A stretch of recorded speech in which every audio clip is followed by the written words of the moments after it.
Hey everybody, welcome back to I Plead the First. Today we got an interesting show with our musician from our intro song. I'll catch you on the other side. White shirt, blue jeans, I plead the first. American dream, I plead the first. White shirt, blue jeans, I plead the first. American dream. All right, everybody, welcome to I Plead the First. Today I have a special guest, Joe Strickland AKA Stricknine.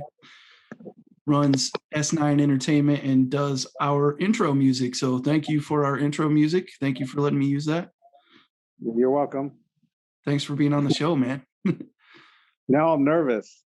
Oh, dude. I didn't think a performer would get nervous, man. No, I'm good, man. So we met through social media. My buddy found your song and he found out that it was titled the same as what I was planning to title our show. And I messaged you and I was like, hey bro, can I use your music? And we kind of became friends since then. Yeah, it was really cool. I really liked the fact that when I made that song, it's weird because, I mean, I know other people think like me, and I never, like, even though I never looked online and was like, is this I plead the first? Like, you know, it's usually you hear people say, I plead the fifth. Like they don't want to say nothing, you know, in court, you know. So being in that situation, like all the cancel culture stuff and all the stuff that they were doing to Trump, like trying to just shut him up at every turn, it was like the attack on freedom of speech is like, I was just watching, you know, JP Awakens. Yeah. JP. Funny, right? But Yeah. He was talking to somebody today, but, you know, they were talking about the First Amendment, and actually just the freedom of speech alone and the freedom of expression is like the biggest, most centralized thing aside from the Second Amendment, which protects that freedom. Because if you can't say nothing, you can't express a difference in opinion. You can't express your opinion. You can't do anything. You're just closed off, you know? And I think in times past, it was like that, you know, in Europe, you know, our ancestors came here to get away from them trying to stop them from first understanding, you know, what the Bible said, because they spoke in Latin and they taught in Latin in the Catholic churches, you know, and they began to question that. And there were men of genius that were scholars that questioned that and taught the truth, and then started to say no and express, you know, what they thought and what they felt and what true freedom was. And so that all translated into coming to America. So, you know I already been talking for a long time. No, you're good, man. Go for it. I plead the first.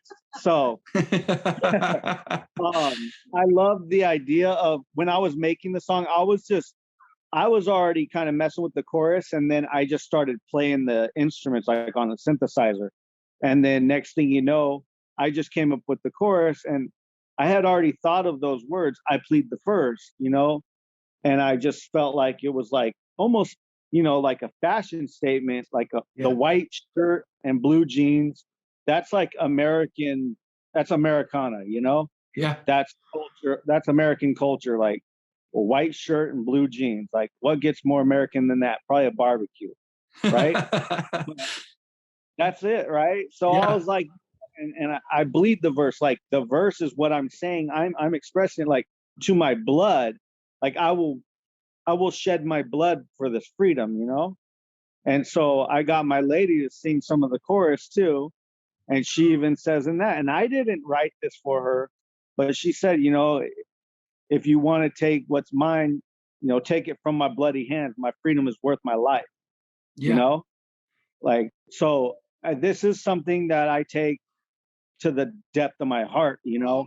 And I think those people that died before us took it the same way, obviously. And thank you for your service, and everybody that has served in our military that has, you know, there's a truth that I learned, that freedom is established through military victory, period. Yeah. There is no freedom without military victory. There never has been in this world. you know, so I am fully thankful. I didn't serve in the military. I got in trouble too early, Yeah. you Yeah. know, but if I could go back, I would do it, you know, and I'm just very thankful. And I thought I would express that through music, which is what I do, you know? That was pretty awesome, man. I really like the explanation of kind of where your mind was at, because I had a similar thought when I came up with I Plead the First independently on my own. Actually, did I tell you how I came up with it? No, no, I'd never heard it. So Yeah. I've said it a couple times on the show before, man, but I was thinking about this podcast. I was thinking about what I wanted to do. I knew I wanted to have a show. And I was just thinking about what's going to be the theme. What am I going to talk about? What's important to me? And I just couldn't come up with anything, man. You know how that is, where you're just like, Yeah. you have Oh, block I or get whatever. stuck for hours. Yeah. I went to bed one night and like in the middle of the night, I woke up and was like, I plead the first. Like it was just out of a dream, dude. Like I plead the first. And I was like, Wow. oh, that sounds dope. So like I wrote it down beside my bed and I went back to sleep. And I woke up the next day. I'm like, man, surely with the world we live in today, with the millions of podcasts that are out there and YouTube shows and everything, I was like, there's no way somebody hasn't taken this. Yeah. And surely, like I Googled and looked and looked and looked, and I couldn't find anybody that was using this title. So I'm like, bet. So pretty exciting. And then that same. And how long ago, if you can approximate, like how long ago did you come up with it, or like, because I think we probably came up with the words at the same time. No, I think you were first, man. You were definitely first. But it's so cool because, like, honestly, I make music and then you're doing a podcast. To me, it's like it's not about like, you know, to copyright something like right. that. Those words are they're more than that, you know. And I think it resonates, I think, with people like right now. Like you should be able to express your freedom of speech, but yet they want to stop that. And so you have to plead that right. Mm-hmm. You have to say, no, that's my right. Like I'm claiming that right now, you know? Yeah. And it's sad that we even have to plead the first. It is sad, man. It's paid for already. It is paid for, and we'll have to continue to pay for it. I mean, I believe it's Thomas Jefferson that said that the tree of liberty will have to be, I forget how he worded it, man. Oh, I'm going to embarrass myself now, but he said the tree of liberty will have to be refreshed from time to time with the blood of patriots, I believe is the quote. And that's so true, right? Yeah. Freedom through military victory. Yeah, man. I believe that was Thomas Jefferson. And he had a lot of great quotes. I mean, I think his famous quote, my favorite one, is where he said, I prefer dangerous freedom over safe tyranny. Yep. And that one resonates. It resonates with me a lot, you know, because I think a lot of people right now are thinking about what makes us safer. Let's make another law. Let's make it safer for me. Let's make it safer for you. Let's make it safer for my kids. Let's make it safer for this, that, and the other thing. And to me, that's not how I think. You know, life is dangerous. Life is meant to be dangerous. And I don't even know if it's worth living if it's not dangerous. Right. And aside, you know, it's like if we make a bunch of laws, they say, you know, it's that common phrase, if we outlaw guns, then the only ones that are going to have guns are outlaws. Yep. 100%. You know, and they were like, oh, take away the guns every time somebody shoots up a building. I'm like, no, put more guns in people's hands so they can defend themselves. Yeah. Like if you own a business, you should have a shotgun or something in that business. I think so. Like you need something at least to confront somebody who comes in there and acts crazy, like the dude that just shot up a place over here in California. It's like, when was that? Was that recently? Yeah, he went to a business. He shot a 9-year-old kid, a woman, a man. You know what I mean? Like just some terrible stuff. And it's like, as soon as I seen it, I said, oh man, if they only had a gun inside that building, what he did is he went in and he locked the gate with a bike chain. Then he went in and he started shooting it up. And the police came in and hit it with bolt cutters and went in and got the guy, and the guy lived. And I'm like, I would have shot that guy's face off if I was one of those cops. Like, you're going in there, you know, come on, he killed a 9-year-old kid. Yeah. I just can't fathom that. Like, I'm Well, not trying to be self-righteous in any right. I'm just saying that, like, if there are people that are going to go do that, like, we need to protect ourselves. I have yeah, a son that's 4 months old. I want to be able to protect my son, you know? I think one of the common arguments that's made is, you know, you'll hear a lot of liberals or people that are for gun control. They'll say, well, you might get killed trying to protect yourself. And my answer always is the same. Like, and I would rather die trying to protect myself and my family, than just sitting there taking it. That's not the way I want to go out. I was just telling my fiance today. I told her about that thing that happened in Florida with the kid that got eaten by a alligator. You remember that? No, well, this is all new to me, man. Snatched by an alligator in 2016 at Disneyland, like the outskirts of it, by the ocean. Disney World, I mean. Yeah. And I was telling her, like, before an alligator takes my son, I'm jumping in the water and getting my limbs torn off by an alligator. Yeah. Like, and that's the mind state, I think, of somebody who's just a protector, you know. But if you're somebody who's don't jump in the water and help your son, because the alligator's going to get the son's got your alligator, or the alligator's got your son in his mouth. Yeah. And that's the same thing. The guy comes in shooting. You know, what are you scared of the guy more than afraid Losing your kid? of your people dying or you dying? Like, you have to do something. I would rather, to your point, I would rather die protecting my children than live without them knowing that I didn't take action. Exactly. Well put. I couldn't live with that, man. I could never live with that. Yeah. That's harsh. Bro. Yeah, that's tough, man. So look at how deep that conversation got. Yeah, it went deep quickly. It wasn't really the plan. I was going to ask you some lead-in questions, man. Okay. You're from Cali originally? Yeah, I'm from California. I was born in Riverside, 1986. I'm young, not too young. 1986. I was born in Riverside.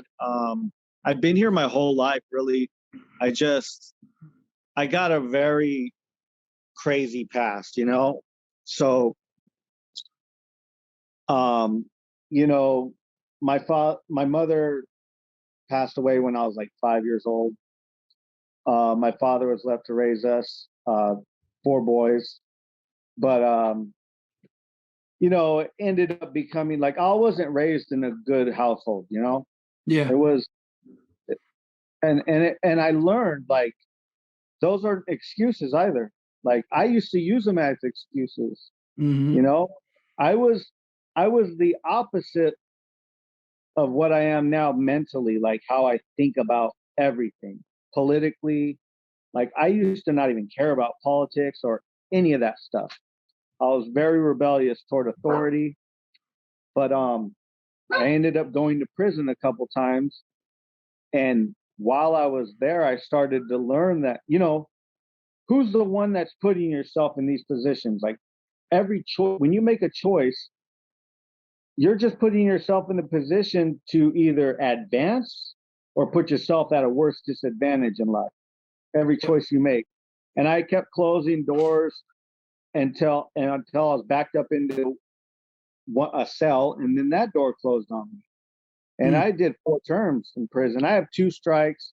You know, it's a miracle that I'm sitting here talking to you. Yeah. It's a miracle. I was a drug addict, an alcoholic. I have 7 years clean and sober. That's awesome. Everything. Congratulations, man. Cigarettes. Thank you. And it's, you know, like they say, it's a day at a time. And I have a healthy fear of that stuff. Good. You know, I don't slack on it. Like, I don't think I'm over that. And that's what keeps me sober, you know? Hmm. I don't think I'm over it. Like, if I use, I'm the type of person that'll drink the whole dang bottle and want more. Yep. Just to, like, I know, like, I have a very deep story, but with all that being said, I was the total opposite of conservative mind state. I was rebellious. I was chaotic. I didn't know anything about respect. And, you know, I have a relationship with God now, but the thing is that I began to understand that my rebellion toward authority started, you know, with not having discipline in the home and things like that. You know, my father was afraid to discipline us.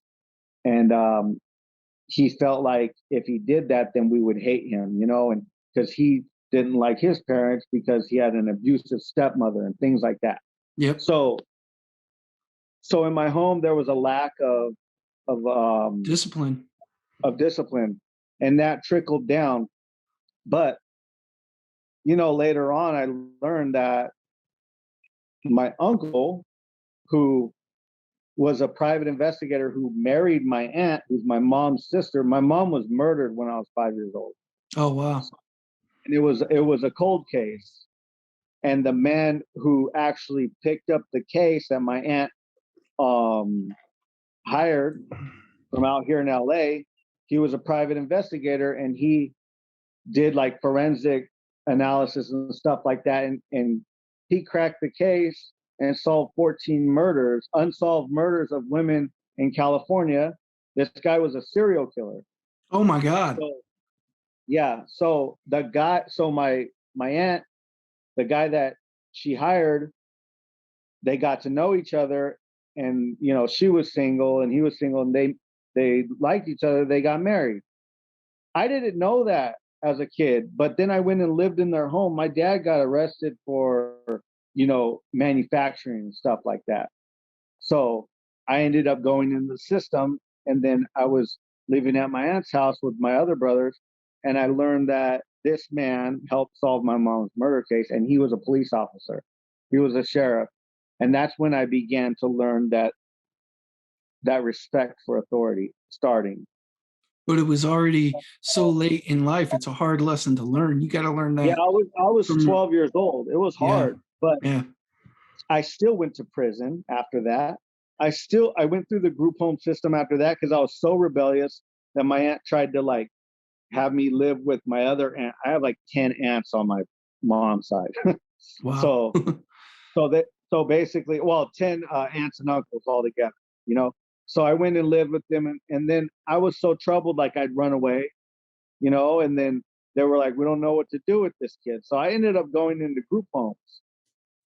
And it was just like, it was a hard road. But today, I cannot believe, for one, that even I'm alive or that I'm free. And I thank God for all that, you know. That's an There's awesome no- story, man. Yeah. And, you know, there's a good chance that somebody that sees this, even though we don't have a huge audience, somebody that sees this, that's gonna minister to them in some way, Yeah. shape, or form. Because I think one of the biggest problems, I don't want to get too religious on the show, but one of the biggest problems is a lot of times with religion, people don't have someone they can relate to that represents that Right. religion. And that's like what my album was really about. And it's not I'm not a Christian rapper. I can be very foul with a lot of my lyrics. But if you've listened to the album, if anyone listens to the album, you know, The Poison That Made the Antidote, it's just me expressing two sides to my nature, and me just being honest. Like, I'm a Christian. Like, I believe in God and I believe in Jesus Christ. But the thing is I'll be the first to tell you that I am not no better than you, and I can't even judge you. I can't judge you. I can only show you that, hey, look, I not only did I have a dark side, I still have a dark side. Yeah. And that I express it in music. And I also express, you know, that other part in music too, you know, that relationship with God. and there's a lot of other aspects too. I got songs about my relationship with my women on there. I have songs about politics and about being patriotic, like I Plead the First, so, and all those are antidotes. Yep. While all the other stuff, you're going to hear some other stuff on there that are poisons, Yep. So it's a duality type of thing. And so I just wanted people, to relate to me in that way. Like, hey, I'm not Mr. Goody Two Shoes up here on a cloud looking down at you, like reaching down, like, come here and I'll bring you up with me. Like, no, I'm down there in the grit and the grind with you, trying to make it work. That's all. Yeah, man. And I think that's important. And the duality that you're talking about, dichotomy, however you want to call it, we all have that. And I know I can only speak from a man's perspective, but as men, we have to have some way to express that darkness that we have, because we all have that underlying aggression and anger and those evil thoughts that sometimes we give into. And if we have a healthy outlet for that, it's really beneficial to everyone around us, that we can acknowledge that and we can have a healthy output for that, instead of I've certainly had anger issues in my past and blown up on people and done things I'm not proud of, but I can relate. yeah, man. I mean, I think now at this point in my life, it's not like I'm perfect or I'm an angel or anything like that, but I don't find myself in those situations where I take actions that I'm embarrassed of. Yeah. And that's really what it is. I think it's just growing into more of a mature mind state, Yeah. Yeah. Yeah. How old are you? So I'm 37. I just turned 37 on the 16th of March. Yeah. So we're like right in the same range. I'm 34. So, Yeah. well, I know once we hit our 30s, like a year is like 10. I feel like that's how I feel like right now. Like, do you really? What did happen last year? I feel like I got beat with an aluminum bat. Oh man, my body is destroyed, man. Physically, my body is destroyed. I had a terrible, terrible night last night. I woke up at like 4 a.m. and I don't take a lot of pain medicine, but last night I got up, I took some pain meds, and it ended up knocking me out till like almost 10 o'clock, which isn't like me. I don't sleep in. So it was crazy, man. Yeah. But time goes by for me, and I don't know if this is what you're talking about, but time goes by super fast now for me all the time. It seems like months just peel away. Like a day, like for instance, today, we go, I mean, I was on a mission to try to get, my money into my bank account, like from a card. I'm like, boom, boom, boom, trying to do all this stuff. And then I'm like, finally got it done. And I'm like, okay, let's go. Like we go to Ross, and then it's like, okay, buy some stuff. And I'm like, we come home and it's like, put a little decoration on the wall outside. And I'm like, that was it we did today. That's all we did. Like a day feels like so wasted. I don't know. I feel like I should be doing like a whole lot of stuff, but it's like, really, it all slows down when I just like, my son like cries or something, and I go and I'm like, and I entertain him, and I'm like, hey, Joey, and it all slows down to like we're out of time. We're outer space, like I love it. I don't even know how to express that feeling, but to be with him is so amazing, And that's your first and only kid right now, right? First and only son. Yeah. That's awesome, man. Yeah. I've seen a lot of the pictures and stuff on Facebook. Looks like you're enjoying being a dad, man. That's great. Yeah. I love it. And do you think, I got two questions for you. Number one, just 10 years ago, could you picture yourself being a dad? I wouldn't have even been here. Like 10 years ago, I was in prison. Yep. So let's see, 10 years ago. Yeah, I was in prison. I was 24. I was in Chino. So no. I was in a Chino, like on the 1 yard. So like At that time, if I had a kid, my kid wouldn't see me. He'd probably be able to come see me through glass or visiting. That's how different my life has become, you know? It's But just did you, wild. but while you were in, like, what were you thinking about, man? Did you have thoughts about, hey, when I get out of here, I'm going to get straight, or someday I'm going to turn my life around? Or were you just really thinking about just being in? You know, every single time that I went, because I have 4 terms, so I've done 4 terms, and I've done a couple county jail stints too that weren't considered prison terms. They're just like under a year in county jail. So every time that I got busted the first time in like, I was like 22, and I was in county jail. And you know, yeah, the first thing is like, man, I'm gonna get out of here, like, and I'm gonna make my life right, you know. And what would happen, well, I have an addiction and I have alcoholism, and when I would get out, everybody that I knew used drugs. Mm-hmm. So my dad, everybody, so every person around me used drugs. I didn't know of a person that didn't use drugs. So my 200, they give you $200 at the gate when you get out, so you can kind of do something with that, I guess. And I'd take that $200 and boom, boom, boom. I'd be sitting there. And the first time that I got out, I remember telling my dad, how much dope can I get with this $200? That's a hard thing, huh? To even imagine, right?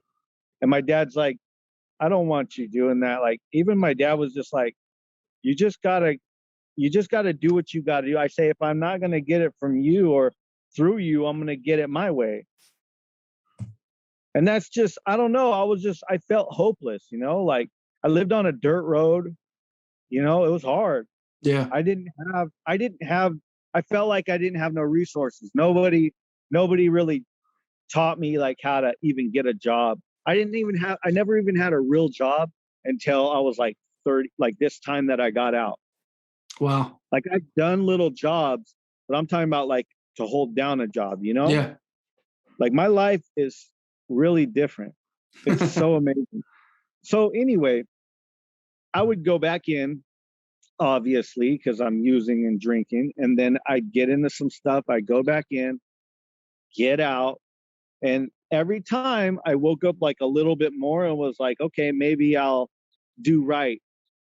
You know, I'll try to do right. And I try to do right.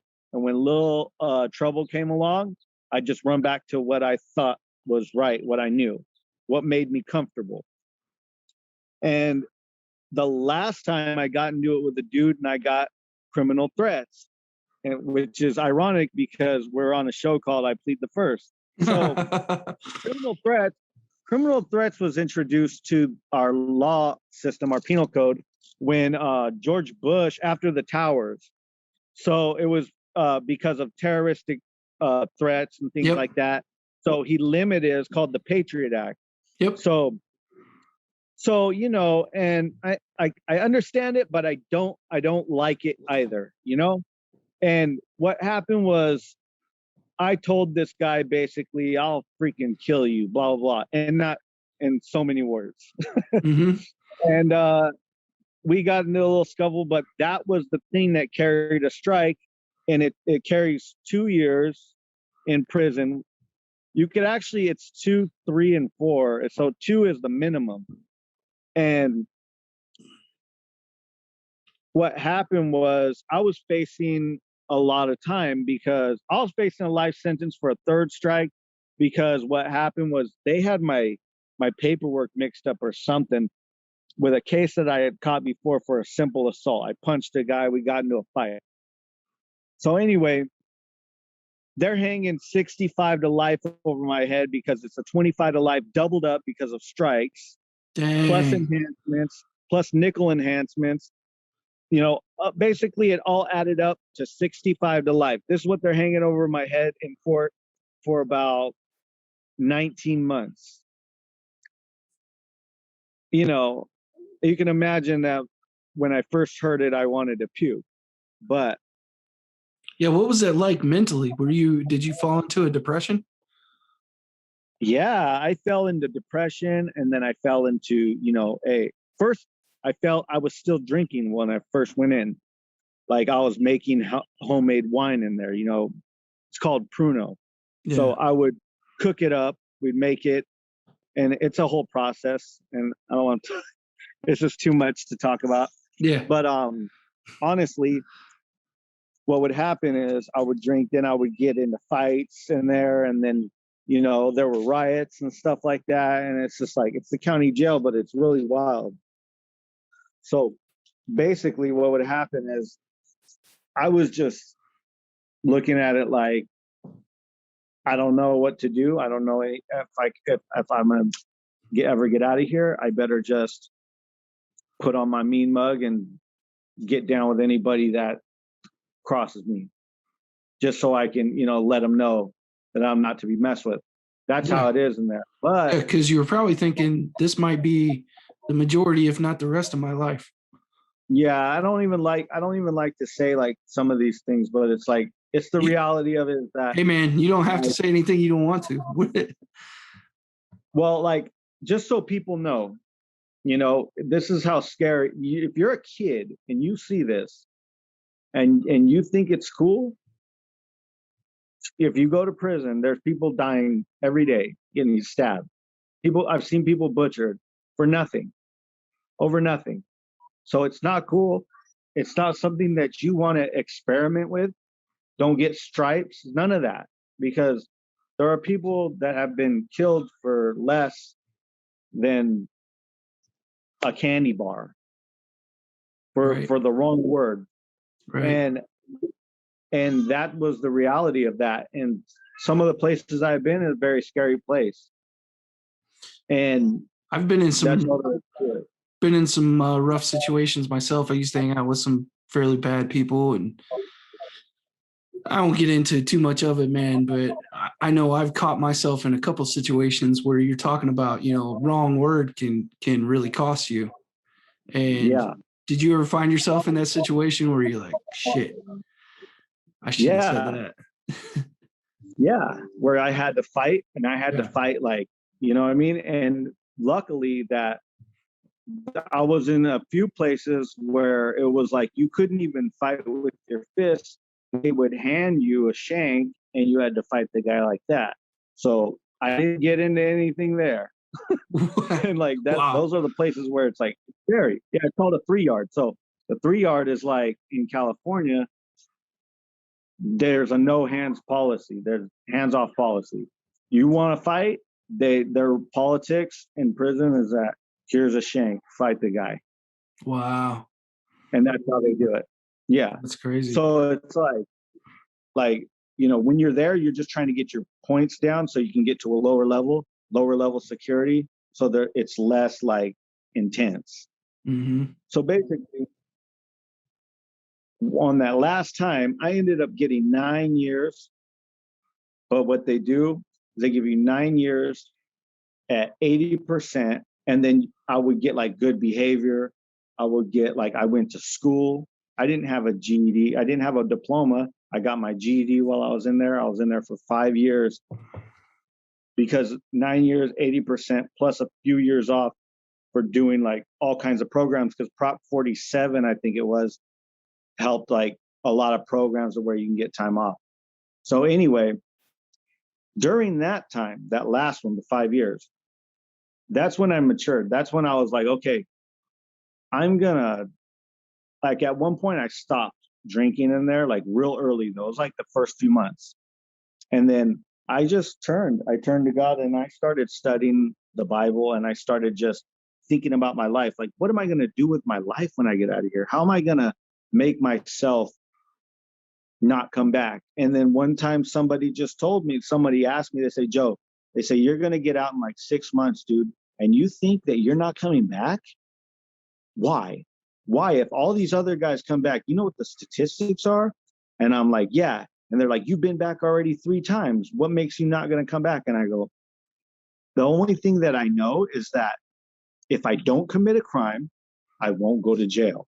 Right. Simple as that. And that was the answer that I held on to. I was like, no more, So I just set up some solid rules in my life. Don't hang out with people that use, don't go around people that drink a whole bunch, don't drink, don't commit any crimes. Yep. It's as simple as that.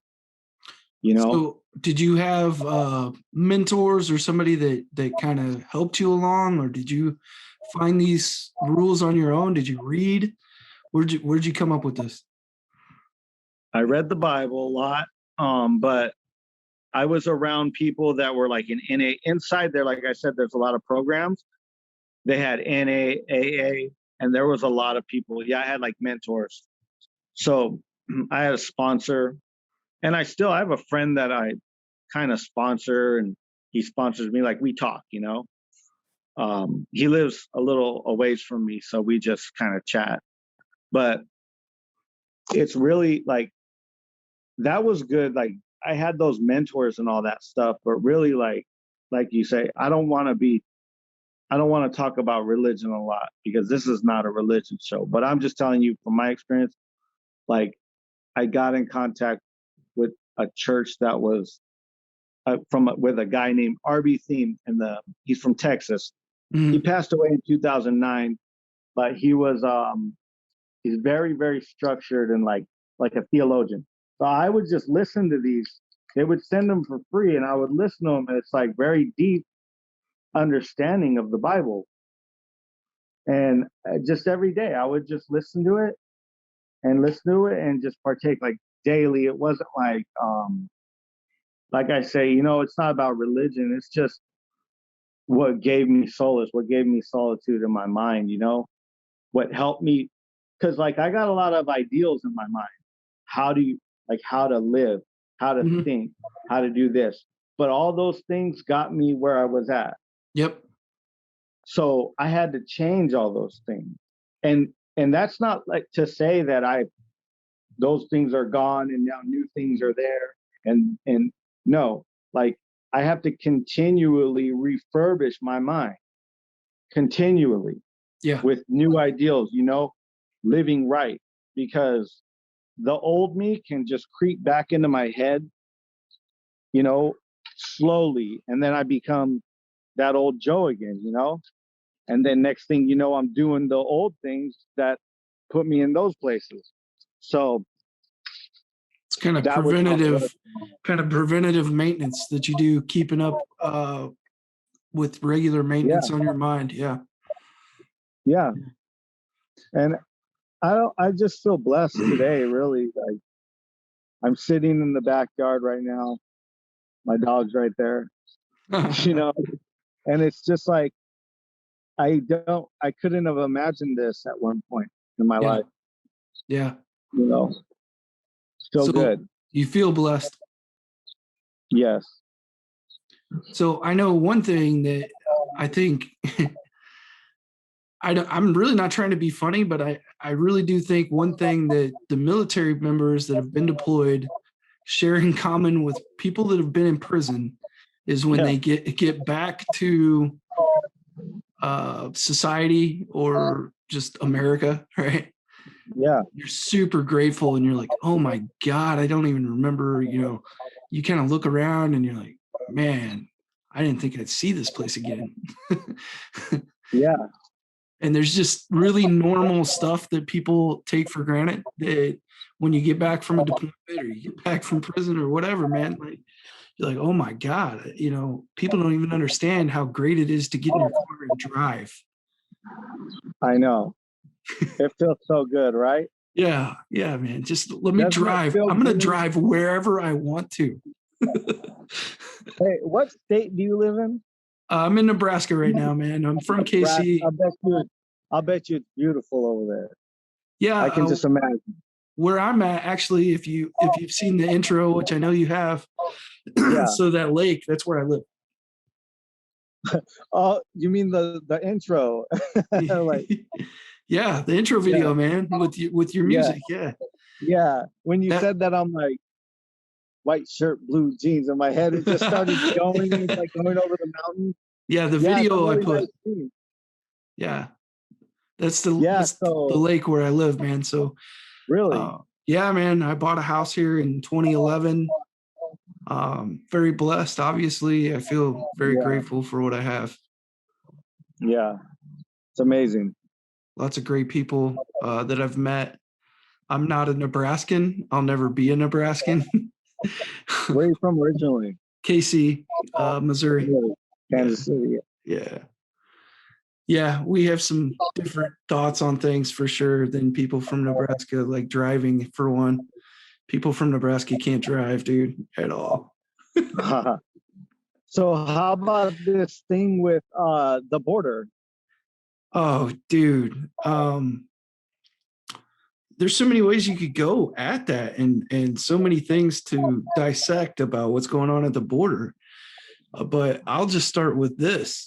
That little girl that drowned, if that had happened when Trump was in office, everybody would know her name. That would be plastered on every 24-hour news cycle everywhere. I didn't even know that. Yeah. Yeah. There's a little girl drowned over there? 9-year-old little girl drowned in the Rio Grande. Yeah. Dang, dude. And Yeah. I'm like an hour and a half away from that. But So what's it like there? I live okay, so I live in a beautiful place, right? Like California is so beautiful, but let me tell you, I live in a beautiful homeless apocalypse. Yeah. A dumpster fire with palm trees. Dude. And it's because like when you go to LA, it's disgusting. I'm not going to sugarcoat it. It's gross. It smells and nobody cares. Joe Rogan left. No, Joe Rogan moved away. Hey, and yeah, and when people look, we had a place, I think it was called Echo Park in LA the other day. Okay, they wanted to move a homeless encampment out of there. Over 200 people of homeless people living in tents, people ODing, sexual assaults, rapists and killers hiding out right there from the police. They wanted to move these people out because people that pay to live right there are tired of their park being overrun by homeless people and people using drugs right there and prostitutes and stuff like that. And so the police are going to move them out. And what happened was the people in Echo Park turned around and rallied against the police for trying to clean up their park. What the hell? That's how ass backwards this state is. It's ridiculous. I know. I lived there for 5 years.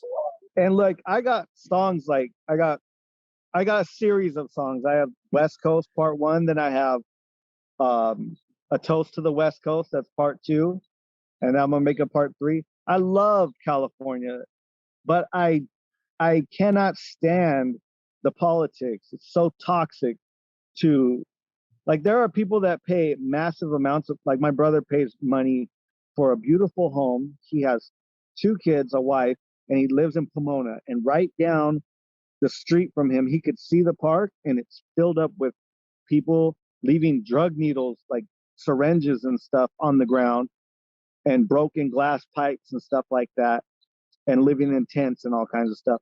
And he doesn't go there because of that. And it's like, what? He works his heart out to do all this and provide for his family and have that neighborhood, and then this is what's there.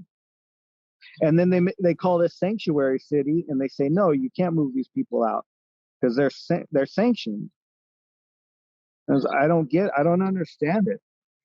Well, California has a couple different things that are going for it. One, I think a lot of homeless people migrate there because of the weather, which is understandable. That's what I was saying. I said that in a little thing with my dog the other day. I do this thing with my dog Misha. What? Yeah, like I have a little dog named Misha. I'll send you one of the videos. Okay. And she goes, like, here's her voice. Let's pretend I'm her, because I put her face there, and you don't see me. I'm recording her. Oh, this is like kind of like a TikTok thing. No, I just do it. Like, I don't even have TikTok. I just do it. And she goes, you ever notice? She goes, I'm gonna make a statement, a blanket statement that is about the homeless crisis.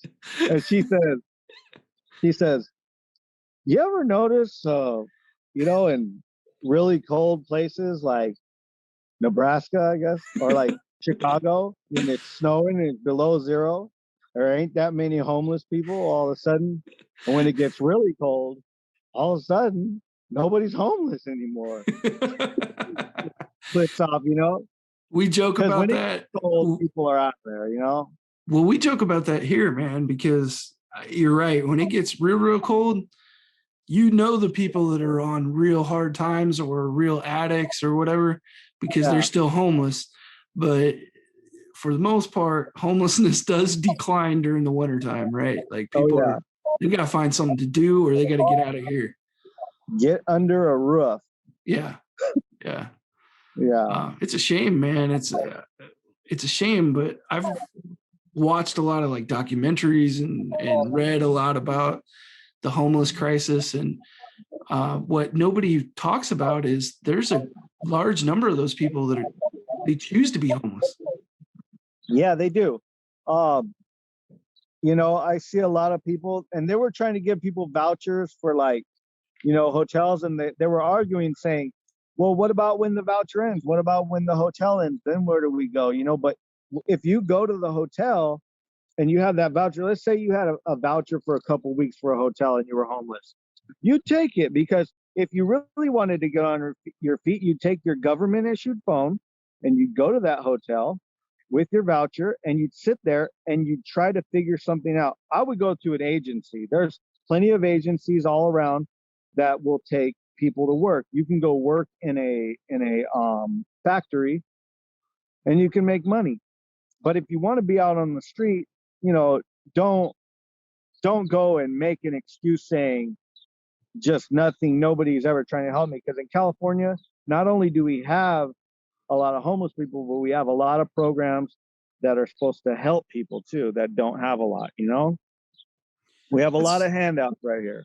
That's kind of what's crazy, and you could go way down a rabbit hole on this conversation, but California, I would say, has more programs than almost anywhere else to help people get out of the homeless situation, yet they have more homeless people than anywhere else.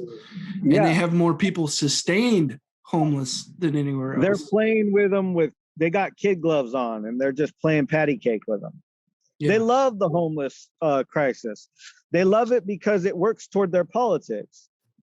It's all about the sympathy plea. Oh my God, Jesus said we'll always have the poor with us, but me, you will not. That's what he said, and we're always going to have homeless people, but California has found a way to use it to their advantage.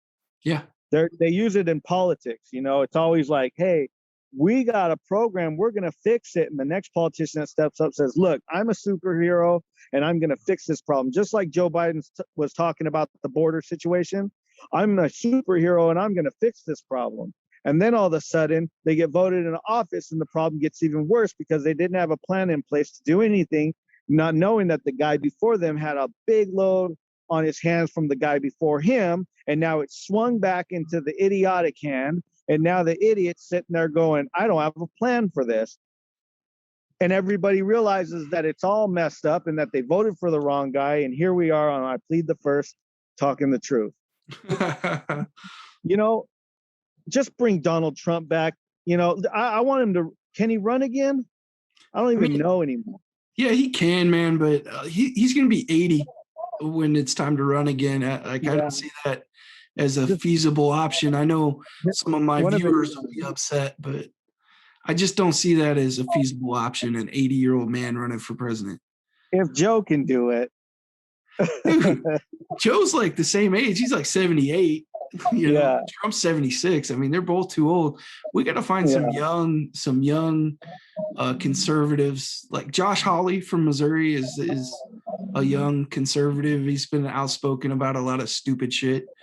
There's the guy from Florida. I can't think of his name right now. That he's really really outspoken and has some good ideas. There's surely somebody else out there that we can find that is even better than Trump. You know, I mean, I like a lot of things Trump did. I don't like some of the things he did, and mostly some of the things he said, to be honest, because I felt like he was a little outspoken. well, it's not even that I don't mind somebody being outspoken. I liked that about him when he first started running. I'm like, good, he's gonna say what he wants to say, and he's not scared of these people, and he's not gonna be shut up by their liberal politics of you know what, I'll call you a racist, and then you'll shut up. And that never shut him up, right? No. Which was great, but I think he took it too far sometimes and just brought trouble on himself that he didn't need to bring on. Right. Just to mouth off, just to make people angry. Like he did that all the time. He'd say stuff just to make people mad. Yeah. And it's weird too, huh? Like, and you know what? Like, okay, in my song, I plead the first. I say this. I say, we'll defend ours with bars and pipes. And if you don't like this country, you can go take a hike. Yeah. And, you know, a lot of people will be like, oh, he's racist. Let me tell you, I'm half Mexican and white. Okay. You're right. So I don't know if you want to edit this one out, but I'm a redneck wetback. So if anybody has a problem with that, take it up with me personally, you know, because honestly, it's like, I really don't like what I'm just described you described half my family, man, so you're good. But it's a beautiful thing, right? Isn't it? Yeah. It's so great. Yeah. Like my thing is that people, if you're gonna come to this country, great. I love it. Do it and do it the right way and make it happen. And I understand that it's hard too. It's hard to get into this country, you know, for a lot of people. But don't disrespect this country when you come here, because I've seen that a lot. In California, you know, a lot of Hispanics disrespect America, you know, and it's like, why would you come here to disrespect this place? If you love Mexico so much, go back over there. That's not a racist statement. No. That's just a geographical statement and of opinion. You know, if you like it over there, that's fine. That's throw your flag up over there. Then don't come over here and disrespect this country. Well, because you know what? People that love this country. Just to illustrate the fact that that's not a racist statement, it's such not a racist statement that you can see the same thing happening with Californians that are leaving California and going to Texas and going to Nevada and going to Colorado, and people from Texas in particular are not happy with them, and they're telling them, hey, don't come here and fuck up our state, buddy. Like if you want Texas to be like California, just go back to California if you like it there, you know? Straight up. Yep. Exactly. And I think that's just the same thing that you're expressing right now. It's like, don't come here and fuck this shit up. If you want to be here, assimilate, become an American. Yeah, because like I said, when I go to Los Angeles, it's not good. Yeah. It's very bad. It's very bad. And I've grown up in some bad places. I've been in some bad places, but that is like I said, it's the homeless apocalypse. I'm talking about lines and lines and lines of tents. And they put porta potties out there and stuff for them. They accommodate them. I'm talking about on Main Street. Just fill up the sidewalk with tents. Dude. And that's it. It's a tent city, you know? You're screwed, man. You're screwed when the zombie apocalypse comes. Oh, my God. They're all going to come straight to my house. They're like, you're the guy that told us to get the hell out of here, huh? Kill him. I'll be in the back with my dog. Your talking dog. I can't even own a gun. According to law, I can't own a gun. Yeah. According to the law. Careful, man. You gotta be careful. Yeah, exactly. You just have to, you know, there's a right way to do things. I mean, if anybody that had their right taken away to own a firearm, you know, there are 50 caliber, like, what do you call them? CO2 pistol guns that'll take down a boar. and those aren't regulated by the gun regulators. So That's crazy, man. they're not a firearm. They're not considered a firearm. I looked into it. So, Wow. there's, at least I have that. And, people that had their gun right taken away, they do have that. So that's an interesting topic to bring up. Is, do you think that your politics changed, your mind changed when you started to lose some of your rights, like the Second Amendment? I mean, you don't really get to claim that anymore. That's not. I can try to expunge my record, but yeah, when they started to take my rights away, that's when I started to appreciate my rights. You're completely right about that. That's an interesting thing to tell people, because I think some people are experiencing that right now with the pandemic going on. Some people started to feel pretty threatened about their rights, which I don't blame them. I'm not somebody that goes around not wearing my mask just to piss people off. Yeah. I have asthma and I have a hard time breathing. So if I don't have to wear it, I don't. But when I'm going into a store or something, I'll throw my mask on. But I definitely know some people that are really up in arms about the whole pandemic, and like when they were telling us to stay home and all that shit. And then Biden said, oh, well, maybe if you're good little boys and girls, you can have a small barbecue for 4th of July. Like, that one kind of irked me pretty bad too, man. Like, hold on, don't tell me what I can do. Yeah. Well, basically, I'm traveling through the house now. It got cold out there. Yeah, cold. Like, what's cold in California? Like, you got down to 70 over there? Yeah, I got 70, so I had to go inside. Yeah, but so with the mask thing and all that and the mandates, I mean, the way I see it is like, okay, yes, of course, you don't want nobody infringing on your rights. But here's the thing.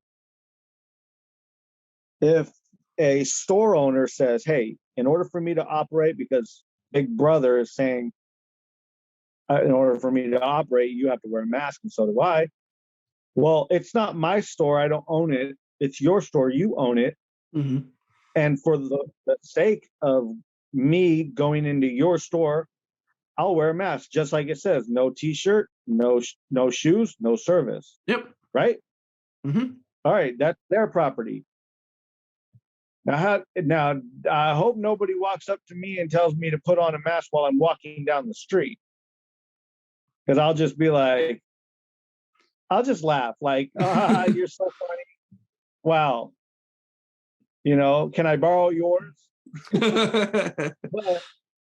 But it's just that, it's just that. But really, I think it's a little nibble here, and then a decisive chunk, and then let's test this, and then a big decisive chunk out of that. And it's really like we're gearing. I remember you talking about the whole thing about the Russian book that you were talking about. Yeah, the Gulag Archipelago. What's the name of it? The Gulag Archipelago. I was very fascinated with that. I almost ordered it, but I didn't have funds at the time. It's an expensive book, just so people know. It's an expensive book. It's not cheap. Yeah, but I'm sure it's worth it, because what you were saying, history always repeats itself. So if we're gonna like shame people, like vaccine shaming, well, like whether I get the vaccine or not, that's one. I don't think it's anyone's business. True. But there's no vaccines for children. Yep. That's even passed for children. And my son, like, I wouldn't give him it anyway. He's already has medical complications. Mm. So I'm not going to give him that. But aside from that, I heard that they were saying that even when people do get the vaccine, they were saying, well, this doesn't ensure that you can't pass asymptomatic, if you're asymptomatic, that you can't pass the virus to somebody else, even if you got the vaccine. I say, what the hell are we getting the vaccine for? Yeah, they didn't do a very good job of marketing and encouraging people to want to get the vaccine. And that's really the key, is they got to make this a thing where we all want to do it. and stop Like, trying to be authoritative about it and force you to do it. now, I know there's got to be a way to fix this problem, you know, and honestly, I know we're past like conspiracy theories, I hope, but like, I don't want to go back in time on this, but you know, I just feel like it's a big ploy to turn us into their communist zombies. You know, I get that. I understand where you're coming from. I would just say this. I don't fall into the conspiracy theories, but here's what I do go with. I don't think they waste any kind of tragedy, right? They don't waste any a pandemic, a national emergency, a weather emergency. They don't waste those at all. They use those politically. They used Katrina politically. They anything major disaster wise, they use it. And I'll meet with you right in the middle, right there. Honestly, you're 100% right. They don't waste them. And this is what I had really thought was that the coronavirus is real. Okay, it's not fake and made up like maybe some people are saying, or what I thought at one point. I thought it was fake, but now I think that it's real. But the thing is that they're really trumping up the levels of it. You know, like how many people died from it, how many, you know, the level. I'm talking about the numbers. Yeah, I feel like they just blow those up, like ballooned them. We'll never know. We'll never know the real numbers. Yeah, we'll never know. And we can run down that rabbit hole and not get nowhere. So, but I just think that they'll use that as a wedge to get their little agenda going in their direction. And they've been using everything as a wedge. But with the like I think I seen it on your post said, you know, first they got the mask on and they're all 6 feet apart or 12 feet apart before they get on the plane. They get on the plane, they're all right next to each other. Yeah. What is this? It's that in restaurants for me. Restaurants drive me nuts because I don't know about in California, but in Nebraska, restaurants are open. You can go to a restaurant. You can go to, I'll just pick a restaurant. Restaurant A, you go in there and you walk in, and as soon as you get seated at your table, you can take your mask off. Yeah. Like there's some kind of magical force field that comes up between your table and it protects you from the people that are sitting 5 feet from you. You know, it's crazy. Yeah. It's crazy. Yeah. Last time I was in a restaurant, there was people in the booth right behind me. Yeah. What is the point of wearing a mask at all? Yeah. They're literally breathing your air and you're breathing theirs. Yeah. Or like, what about when they put kids back into classrooms and they got these little barriers set up and stuff, and they're in there all day? These aren't period, like they don't go to different periods. These are grade school kids. So the teacher's there and all the kids are there and they're separated and maybe they're even wearing masks, but they're there all day long in that classroom until they go home. Yeah. Day in and day out, mind you. Kind of the place I drew the line, you may or may not have seen the episode, but when Fauci said it's common sense to wear 2 masks, I was done. I was like, nope, never. I don't care if you make that mandatory. I don't care if you make it a law. I'm not doing that. Yeah. Like what's the point? What is the whole point with all this stuff? I can't breathe, first of all, barely with 1 mask on. Yeah. You know, and I do like construction work, you know, on and off. I'm not one of those guys like, I love doing construction work. Like I like to do it, but it's hard. But it's like, it's a pain in the ass. But wearing a mask and like trying to sand like drywall and stuff, not the gig. It's not fun, you know. So walking through, I'm already like, you know, when I go into like, we go shopping, you know, get the baby out, put him in the thing, walk out there. It's hot. Close the trunk. Come on, let's go. Get in there. We got our masks on. Now we're walking. I'm pushing a cart too. And now we're going through the whole store. And it's just like, wearing this mask, going up and down these aisles, it's like it just takes every experience and makes it like time limited. Like, oh, let's just get the hell out of here already. Yeah. Yeah, Dang. man. You know, And it's like me and my lady, like we put our masks like this all the time, and people look at us sideways, and we're like, like, oh, well. it's been I don't know super what else- crazy for like where we live, and I've noticed in rural areas like where I live, I'll just speak for my area alone because I'm experiencing it and no one can change my mind. The virus pretty much doesn't exist down here, man. Like it hasn't from the beginning. All of last summer, I was out on the lake. I was in boats with people. We were doing barbecues. Yeah. Nobody got sick, man. Like, Yeah. if anybody got sick, they got sick up in Omaha at work and brought it home. And then they quarantined and did their thing like they should, because they shouldn't be spreading it around. But as far as spreading it down here between my neighbors and friends down here at the lake, we didn't have any spread. Not one time did someone bring it home from their job and then the whole friend group got sick. No. Yeah. So for us, it's different down here. We kind of look at it different. You go up to the gas station right here by my house, like a mile from my house. Almost no one wears a mask in there. You just walk in, it's like the before times, man. That's good. It's kind of too loud. Don't say that it's that there's no virus down there too loud now.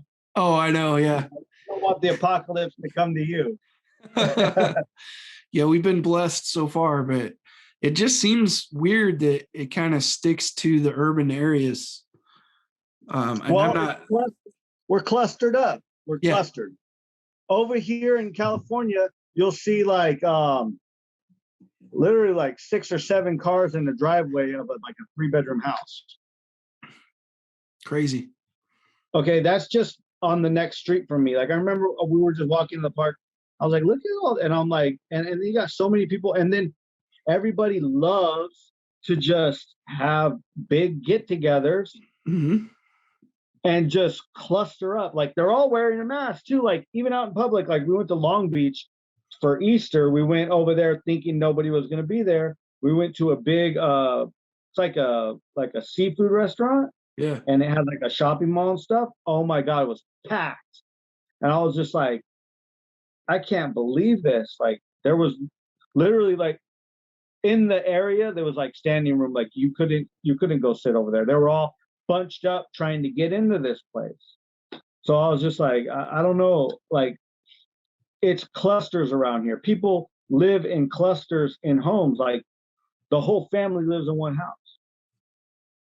Yeah. And that's because the cost of living. Oh, but people are going to say that's racist, though. I can't say that. I forgot. No, it's not racist, man. It's just the cost of living there. It's ridiculous. I used to live in California. I lived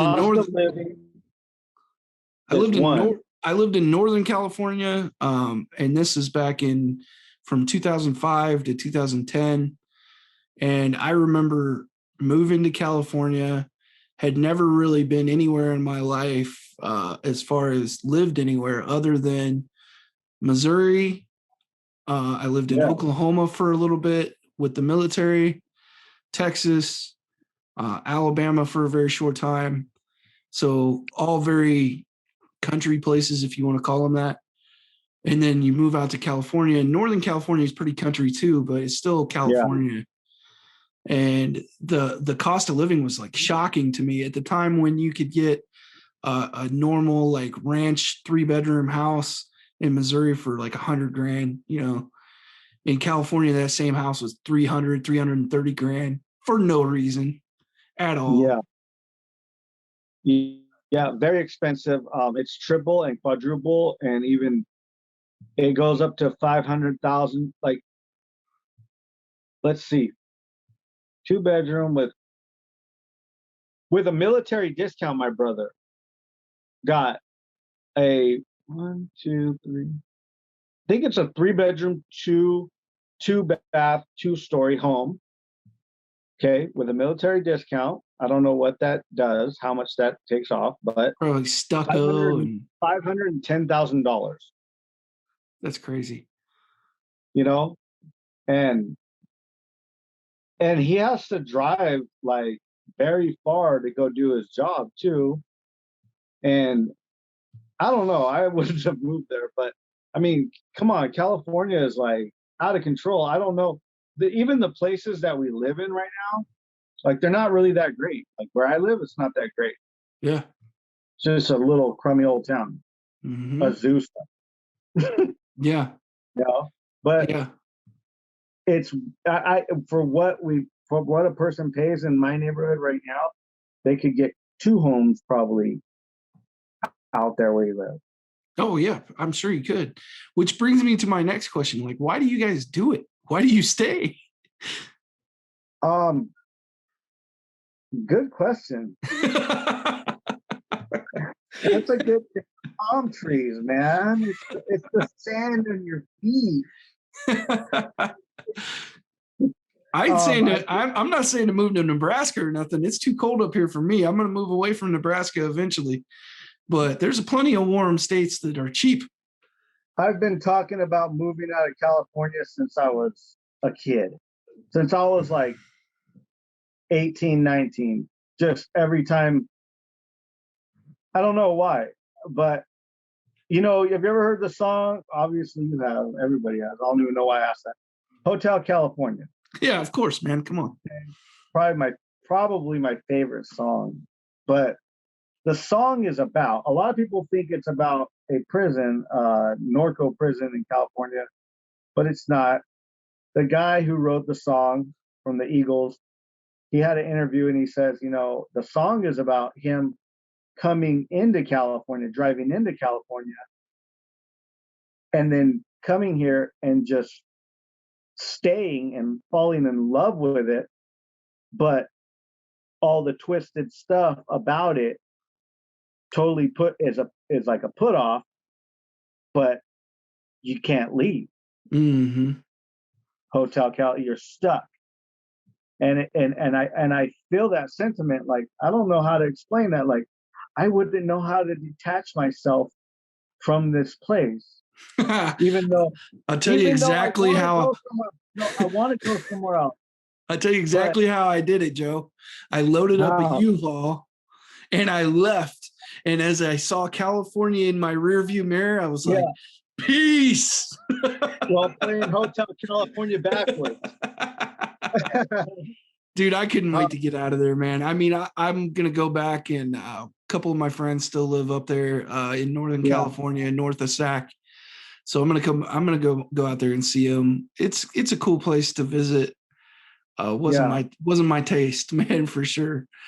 You know what I missed? I missed weather, like storms. It is nice, right? Yeah. Like right now it's spring and it's so beautiful, you know.